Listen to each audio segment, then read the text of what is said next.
Kita pagi ni jadi lain pula. Set kita masuk. Okey, Trump mula oyak nak serang Iran. Ya, lepas tu buat pusing pula. Buat U-turn.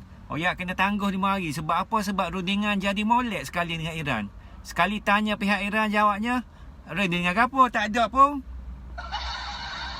Lepas tu pun daripada laporan Far News agensi oyak, memang tak ada borak langsung, tak ada nego langsung, tak ada direct. Orang tengah pun tak ada. Jadilah ni macam drama hak pukul 9 lah. Hak ni oyak dah nikah dah. Soal lagi oyak kenal pun tak lagi. Dan kita tengok balik malam 21 Mac lah, Donald Trump keluar dengan gaya gangster sekali.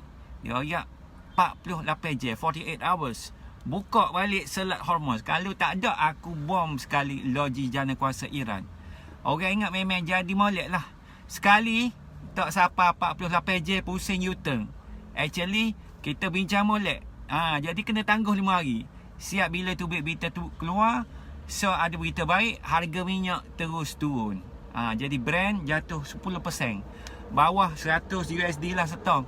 Siap dekat dengan USD 90 setong. Okey, berita baik. Tapi Iran dia buat tak kisah je. Trump tangguh pun, Iran tu hantar juga lu pandu. Dia serai dalam gelombang yang ke-76 kali ni. Maksud ke apa? Trump hak pos. Tapi demo pos dulu, aku serai juga Iran. Okey. Daripada 24 hari dah jalan, dah banyak 70 lebih serangan.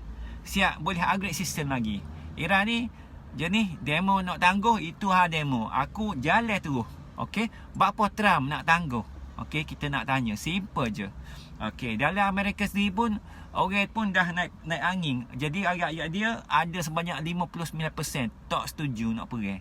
Dan 74% tak si hantar askar nak masuk perang. Lepas tu bos hok jaga counter terrorist, okey, nama dia Joe Ken pun siap resign tak jawatan. Oyak ni bukan ancaman pun, maksudnya dalam bahasa senang, member sains ni pun dah cabut dah. Lepas tu kan tambah pula minyak naik sampai USD 100 USD per barrel, inflasi naik. Ahli politik lain pula dah start gelabah. Dan jadilah ni tangguh 5 hari ni. Okey, bukan sebab nak damai sangat.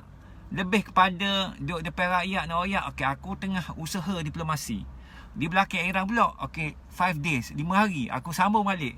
Jadi ni namanya strategik, nama dia tangguh dulu strategik. Nak cari jali hak selamat. Tapi Iran pun dia bukan budak sekolah. Bukan dia mau oyak time out, dia terus duduk diam.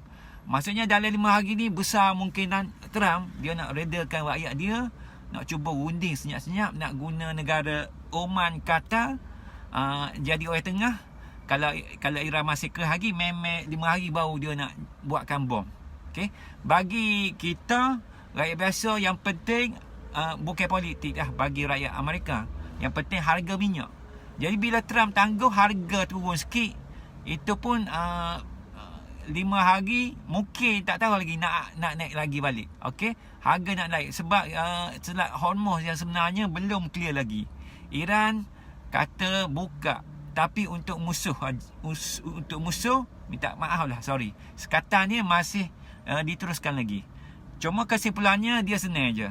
Harga minyak turun tu dia macam emosi, dia bukan situasi hak sebenarnya. Kalau keadaan teruk lah, harga mungkin boleh naik tinggi lagi. Okey, lah ni sekarang dah hampir sebulan, lebih banyak 2,000 orang dah korban. Tapi siapa hak menang? Bukan Israel, bukan Iran dan bukan Amerika. Perang ni hentam sini hentam sana. Last isu kenyangkan siapa?